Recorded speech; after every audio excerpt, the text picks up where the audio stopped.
list there is processed foods. So these are things like pasta, bread, cakes, pies, biscuits. A lot of the stuff we buy in a packet is being made and full of added sugar and saturated and trans fats. We want to completely eliminate those from your diet. If you must have bread and pasta and things as part of a weekly meal for the kids and stuff, I highly suggest you start purchasing the gluten-free options. It doesn't taste bad at all. Myself and my fiance, we eat the gluten-free stuff all the time. Not because we're celiac, but you know, have you ever had pizza or pasta and you get that feeling of being really heavy in the stomach, quite bloated and quite full? That's usually a little bit of an intolerance to the gluten. So we want to try and minimise that and almost eliminate that completely from your diet, okay? So we do need carbohydrates in there, but we just want to eliminate the added gluten so as to eliminate any flare-ups and abdominal or stomach discomfort, basically. Now, if we go ahead and have a look at the weekly food planner and the different options and things we've given you, all right, so there's a couple of letters on here, and this may look a little bit confusing, but it is quite simple. So breakfast, we've given you a couple of different options there with a corresponding number. When you have one of those meals off the list, you write in the number that you ate, same again for your snacks.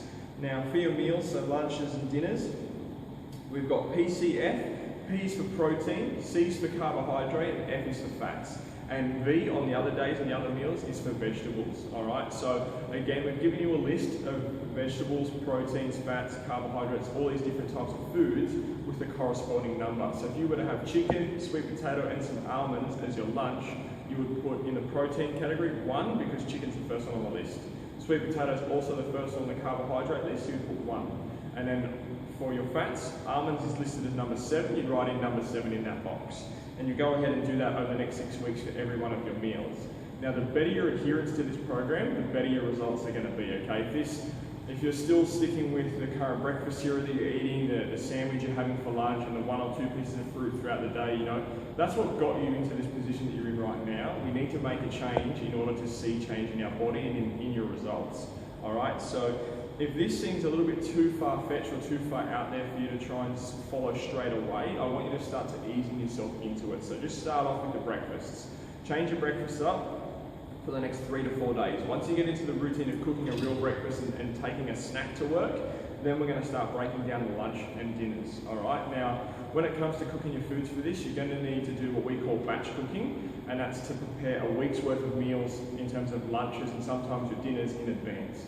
I usually do this either on a Sunday or a Monday for myself and Ashley. We sit down and prepare all our food for the week, put it in Tupperware containers, leave it in the fridge, we bring what we need to work, and the other stuff is in the freezer. So we would leave enough food out for Monday and Tuesday, and then the other 3 or 4 days worth of food is in the freezer. Tuesday night we'll pull out enough meals to get us through Wednesday, Thursday, and then same again for Friday. It's going to take a little bit of time. Meal prep is one of those things that it's hard to get in the habit of doing, but it's going to save you from being in the kitchen every day, trying to cook your lunch, trying to cook your dinners every afternoon, and whatnot. Now, I do understand that it's going to be somewhat difficult cooking for your partners and your children and things like that, but even so, if you're cooking spaghetti bolognese for the kids or for the family, you know, you can still have that, but a big bowl of spaghetti bolognese is not ideal for you in terms of weight loss. So what you would do is measure out about 100 grams of pasta, but you would also need to cook yourself a side serving of vegetables and protein to make it a complete meal, okay? So while you're cooking the pasta, you can chuck on a little bit of fish or some chicken breast on the grill, cook that up, portion out the kids' pasta and spaghetti bolognese. You're going to put your steamed vegetables on the plate and a little bit of chicken on there as well, or a little bit of meat. You're going to make it a nice balanced meal, all right? Now, like I said, it will take some time to get used to, and it's going to take a little bit of effort, but if nothing changes, you know, nothing's going to change. And that's what you're here for. You're here to make a change. You're here to get results. And this is the program that's going to do that for you. Now, if you're not filling in these sections, what I need you to do is to buy yourself an exercise book, or we gave you an exercise book on the info night.